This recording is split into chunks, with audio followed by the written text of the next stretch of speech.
Asal-usul Pamboang, Sulawesi Barat. Pada zaman dahulu kala, tersebutlah 3 orang yang bernama Ilawase, Ilawela, dan Ilabukang. 3 pemuda itu berasal dari suatu tempat yang terletak di Kabupaten Majene, Provinsi Sulawesi Barat.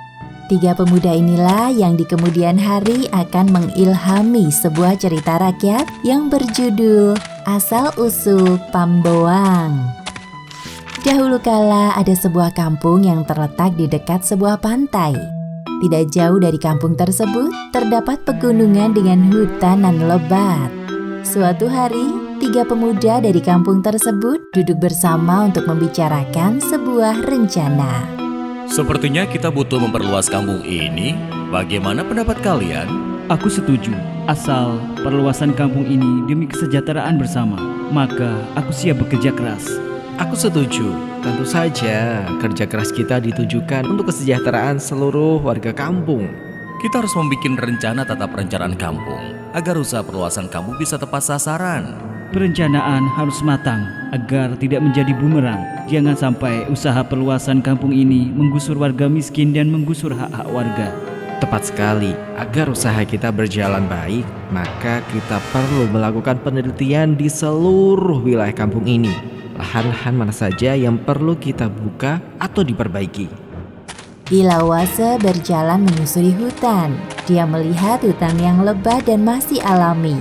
Dia berpikir untuk membuka perladangan yang cukup untuk memenuhi pangan warga kampung.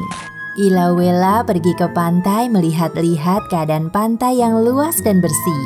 Dia mengamati dengan seksama apa saja yang perlu dibangun. Sedangkan Ilabukang berjalan di pantai yang sempit dan terlihat kotor. Dia berpikir keras apa yang bisa diperbuatnya melihat pantai yang sempit itu. 3 pemuda itu kemudian bertemu kembali dan membicarakan hasil penelitian mereka. Aku sudah melihat hutan yang lebat itu. Aku akan membuka ladang dengan berbagai tanaman sehingga warga kampung sini bisa swasembada pangan. Aku mendatangi pantai yang luas itu. Aku akan membangun pelabuhan dengan mercusuar yang tinggi. Dengan begitu, kampung kita bisa melakukan perdagangan lebih luas. Aku sudah melihat bagian yang sempit itu. Aku akan membuat tambak-tambak ikan sehingga kebutuhan makanan laut yang bergizi bisa kita penuhi. Ilawase pun membuka hutan lebat di dekat kampung tersebut. Namun dia membuka hutan dengan tetap memperhatikan kelestarian lingkungan hutan, sehingga kelak tidak akan menimbulkan bencana alam. Ilawela juga menjalankan rencananya membangun pelabuhan. Dia memulai dengan membuat mercusuar yang tinggi. Begitu pula dengan Ilabukang. Dia bekerja keras membuat tambak yang penuh dengan ikan-ikan yang bergizi tinggi. Ilawase pun berhasil membuka ladang dengan berbagai tanaman yang tumbuh subur sehingga warga kampung tersebut berhasil mencapai swasembada pangan. Sedangkan pelabuhan dengan mercusuar yang megah berhasil dibangun oleh Ilawela.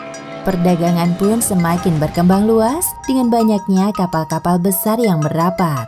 Begitu pula dengan tambak ikan yang dibuat oleh Ilabukang.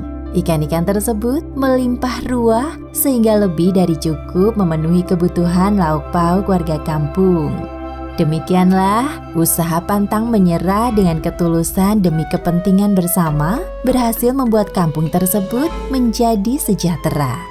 Kampung tersebut kemudian diberi nama Palayarang Talu. Palayarang artinya adalah tiang layar, sedangkan Talu artinya adalah 3. Palayarang Talu artinya adalah 3 tiang layar. Namun pada suatu hari, ternyata sebuah kapal yang penuh dengan pengungsi merapat di pelabuhan Palayarang Talu tersebut. Ilawase, Ilawela, dan Ilabukang melihat kedatangan kapal pengungsi tersebut dengan penuh tanda tanya. Kami terpaksa mengungsi dari kampung halaman karena diserang oleh musuh. Kerajaan kami telah hancur lebur dan kami mohon diperkenankan bisa mencari pelindungan di sini. Kisana, tentu saja kami tidak boleh berpaling dari penderitaan orang lain. Silakan kalian tinggal di kampung kami. Beberapa bulan setelah mencari perlindungan di Palayarang Talu, pemimpin pengungsi itu menemui Ilawase, Ilawela, dan Ilabukang.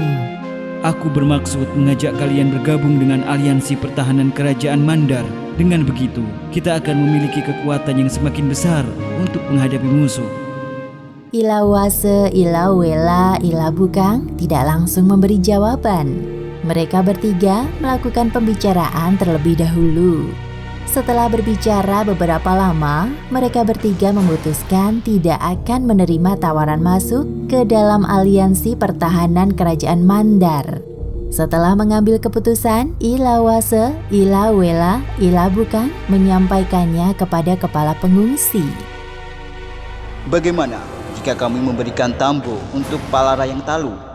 Aku akan mengantarkan tambo itu seminggu dari sekarang jika kalian setuju.